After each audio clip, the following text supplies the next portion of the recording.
together today. And before I bring up Pat Delacava and introduce Bob, I did want to give a personal thank you to Bob Hugin.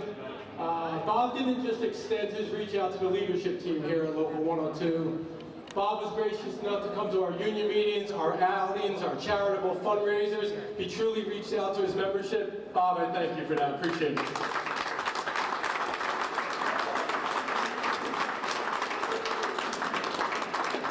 And it always brings me great pride to introduce our business manager. He's put Local 102 on the map in New Jersey. Under his leadership, we became the first labor union to become a member of the New Jersey Business and Industry Association. Thank you. Round of applause for that. Great.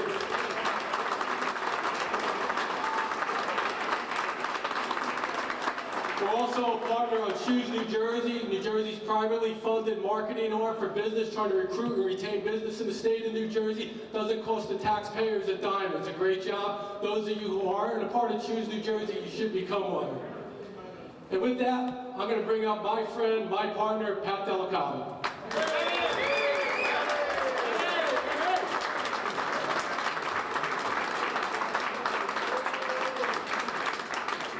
Thanks, everybody. I really appreciate everybody coming out on this rainy day to support our good friend Bob. So when I first met Bob, I asked him, you know, what makes you want to join the U.S. Senate? And he said, you know, Pat, I've been fortunate in life to have some success, and I just want to give something back.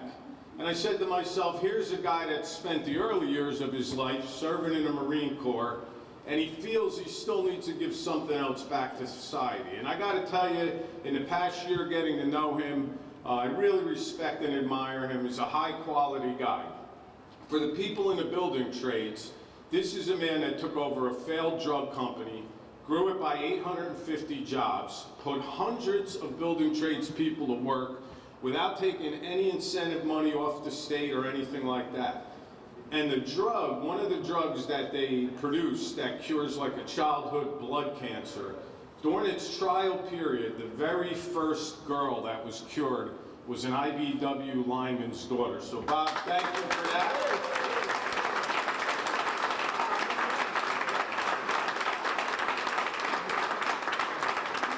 So, you know, Bob is a job creator. We know it firsthand. We trust him to lead us because he knows how to feed us. He's done it before. We still have people in there on maintenance. And Bob, I just hope that you still got an old pair of boots from your Corps days, because I can think of more than a few people in D.C. that could use a good Marine poke in the ass. Anyway, no further comments. Here's my good friend Bob Hugin.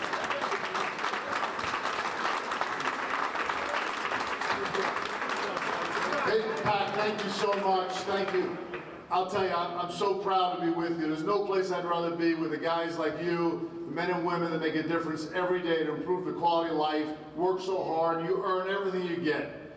Listen, I have been so fortunate to be here, and the work, I know firsthand the quality of work you do and the difference you make. At Celgene, I'll tell you, the last project that I had right before I left Celgene was the opportunity to build a new manufacturing facility in Summit to really have the last kind of curative therapy for multiple myeloma, this CAR-T therapy. And it was going to be withheld from patients if that project didn't get done in such a short time frame.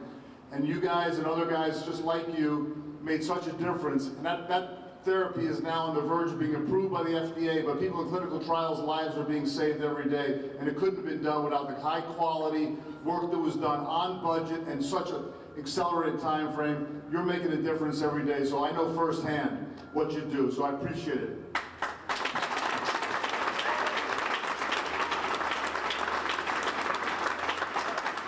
And let me tell you, I wouldn't have come here months and months ago to talk to you about the issues if I didn't think we weren't aligned about the issues. Nobody's looking for a handout. People are looking for a fair deal, an opportunity to put people to work and do things that make sense in a fair way. These guys in IBW 102 and across the building trades across our state, they deserve our support because they do it on themselves. They make it happen every day. It's not given to them. It's not a government handout. It's something what you guys do to make the quality of our economy better, the quality of lives, middle-class lives, is so important and so powerful. So I came here because I knew my views would be aligned when I started this journey and this campaign, but through Pat's leadership and other people, all throughout this campaign, I've done nothing but become more impressed with what you do, and you deserve better than you're getting. We've got to do a better job to improve the infrastructure in New Jersey. It creates jobs today, but most importantly, it provides the engine for the economy to grow in the future, so we can keep our families together. I'm blessed. You know, I know I'm blessed. One of the luckiest people in the world. First in my family to go to college. I've been working since I was 8.5 years old. The only person in my college class to go into the Marine Corps. I've taken the risks, but I'm blessed, and I know I'm so fortunate because of that. But it's not right that we don't have the opportunity to grow this economy. My mother's 98 years old, still lives here in Ocean County. My sister's a retired school teacher, lives in Tinton Falls. My brother's a roofing and siding guy in Nutley. Well, my whole family lives in New Jersey. But if this state continues in the road it's at, the direction it's going, that's not going to happen. Our seniors are leaving us. The 18 to 34-year-olds are abandoning this state at the fastest rate in the entire country. We're headed in the wrong direction. It's unaffordable. How can people come here and live here? And we got to change it. Washington has failed us. We're 50 out of 50. We're the least back from Washington in any state in the country. And my wife and I got involved in this campaign in the beginning because we were morally offended that the guy I'm running against was going to be reelected virtually unopposed. And here's a guy who was bipartisanly admonished by the United States Senate Ethics Committee, violating federal law, abusing the power of his office, disgracing the Senate. Not the role model for our children and our grandchildren, for people that work hard, just want a fair deal, not a taker. You guys are givers, you guys are doers. He's a taker. And we're offended by this. His greatest lobbying achievement is lobbying for his best friend, a Florida ophthalmologist, not even a New Jersey ophthalmologist, lobbying to expand his Medicare fraud, convicted of 67 felonies. The guy talks about immigration reform, talks a good game. The only thing he's achieved in immigration, he expedited the visas for this married Florida doctor's girlfriends from the Ukraine, Dominican Republic, and Brazil. It's time for change. We can do better. I'm so proud I was born and raised in New Jersey. We raised our 3 kids in New Jersey. I hope when my 2 sons leave the military service and Marine Corps, they're stationed in California today, that they'll want to come back to New Jersey because it'll be the place where they can raise their family and keep the family together and have a quality of life. I've been blessed, good public school teachers. We got to turn this state around. And the first thing we do is tomorrow. We give people light at the end of the tunnel that we can make a difference. And I need your help. We're this close. We're this close. The last poll we had, our internal poll, was a few days ago. We're up 2 points.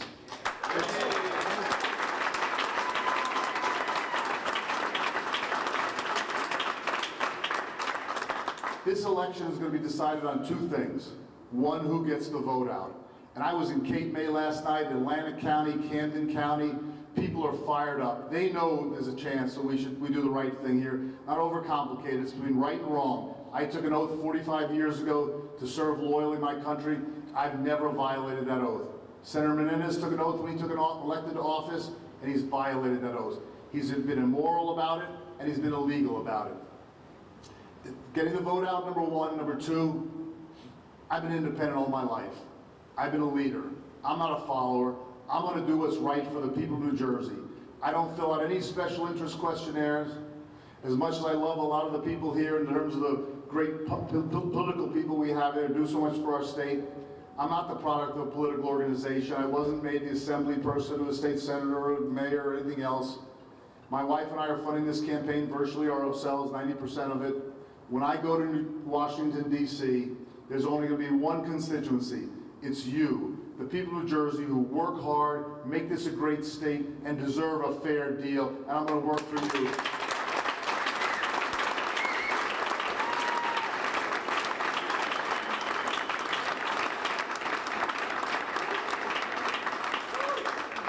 We deserve better. We're going to get better. We get the vote out. We're going to win. So thank you so much. I'm so proud of working with you, and I look forward to advocating for you every day. Let's make it happen. Let's make it happen.